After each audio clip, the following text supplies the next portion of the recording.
So, can a complete corporate strategy really fit into just a couple of sentences? Yeah, you might be surprised. Today, we're going to deconstruct this short but surprisingly powerful strategic document. We'll dig in and see what it can tell us about things like objectives, frameworks, and, the final outcomes. Okay, here it is. This is the entire text we're working with today. I know, it looks pretty simple, right? But what we're about to see is how every single word in here has a specific purpose. We're going to treat this thing like a specimen in a lab, basically. We'll break down all the components to really understand the entire strategic arc, all the way from the initial goal to the final execution. All right, so first things first. Every good strategy has to start with a really clear why. What's the ultimate goal here? What is this whole plan actually designed to achieve? And boom, right there in the text, we've got our core objective, high team spirit. This is basically the North Star for the whole plan, right? It's what everything else is pointing towards. But what does high team spirit actually mean, especially in a business context? Well, let's see how the strategy itself defines it for us. Now, this is what's really crucial. It's all about how the strategy defines this term. See, this isn't just about morale or, everyone feeling good.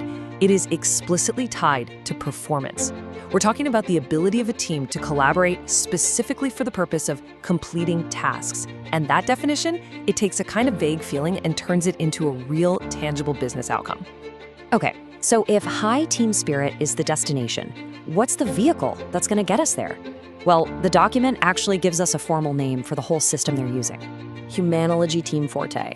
Now, you got to notice, this isn't just some random activity they threw together. It's a named framework.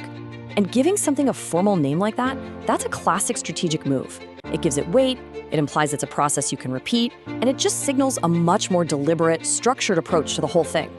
And right here, you can see the logic just laid out perfectly. This Humanology Team Forte framework, it has a super clear purpose.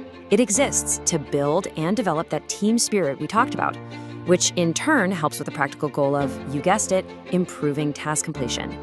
It's like a perfect chain of command for a strategic idea, one step leading right to the next.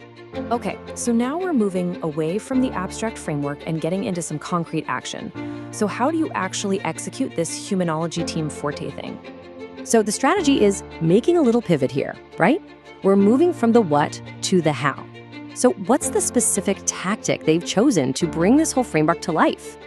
And here we have it. The tactical brief, plain and simple. The activity, a treasure hunt. The environment, outdoor. And it even has a cool code name, Running Man.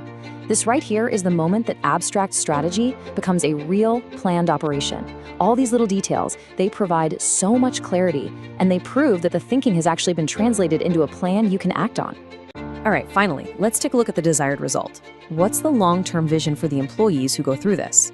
The language they use here is, well, it's very specific, and it's really, really important. The strategy uses the word nurture. Just think about that for a second. Nurture. You don't just nurture something once and walk away, right? Choosing that specific verb implies a long-term commitment. It suggests the process of ongoing care and cultivation, not just some one-and-done event.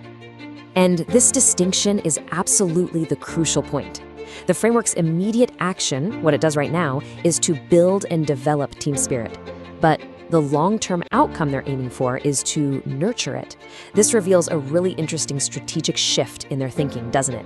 They're moving from that active initial creation phase to a state of sustained, continuous support.